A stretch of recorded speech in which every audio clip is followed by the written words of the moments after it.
สบายดีหมดทุกคนเนาะวันนี้ข้าพเจ้าจะมาสอนวิธีการ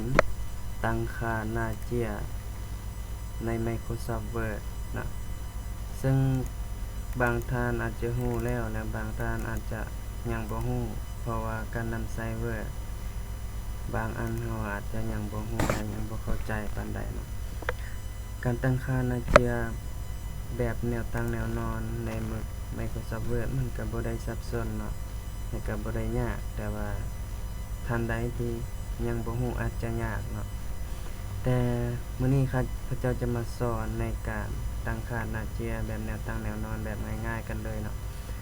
ก่อนอื่นมาให้ท่านเข้าไปที่ Insert ก่อนเนาะเพื่อจะใส่เลขหน้าให้กับหน้าเจียเนาะแล้วก็ไปที่ Footer เมื่อคลิกที่ Footer แล้วจะมีหลายๆแบบให้เราเลือกแล้วแต่ท่านจะเลือกตัวใดเนาะแต่นี่ข้าพเจ้าจะเลือกตัวนี้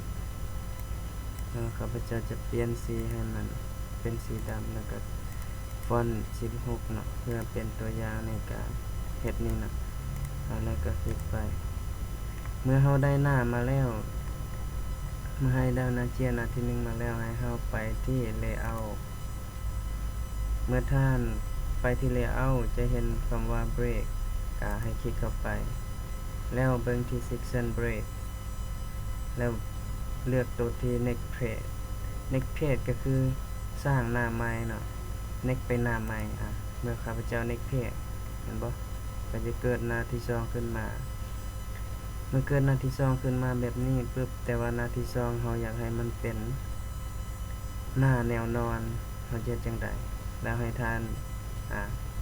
เมื่ออยากให้หน้าที่2เป็นแนวนอนให้ท่านเข้าไปที่ orientation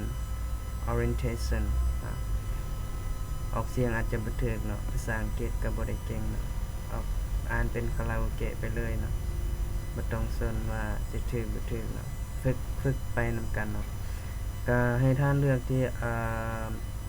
landscape เนาะ landscape ตัวนี้ก็คือเป็นแนวนอนนะนี่เลือกปึ๊บเจียนี่ก็เป็นแนวนอนแต่ว่าเฮาอยากให้หน้าที่3เด้เป็นแนวตั้งเนาะให้เฮาไปที่ break คือเก่าแล้วก็ next page เพื่อสร้างหน้าใหม่ขึ้นมาแต่ว่ามันเป็นแนวนอนบัดนี้เขาจะกลับมาเป็นแนวตั้งแบบใดเมื่ออยากให้หน้าที่3เป็นแนวตั้งเป็นหน้าเจียแนวตั้งเนาะก็ให้ท่านไปที่ orientation คือเก่าแล้วเลือกตัวทำ S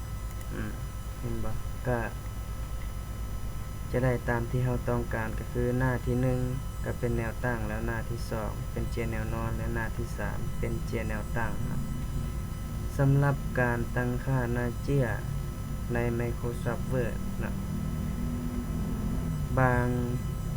ท่านอาจจะคิดว่าเป็นสิ่งที่ง่ายๆนะแต่ว่าบางท่านที่ยังบ่รู้อาจจะยากในการนำใช้พิมพ์เอกสารต่างๆนะการตั้งค่าหน้าเจียก็เม็ดเพียงเท่านี้เนาะก็บ่มีหยังแล้วล่ะซับซ้อนก็ให้ท่านเฮ็ดตามคลิปของข้าพเจ้าที่ได้สอนไปนี่เนาะถ้าผู้ใด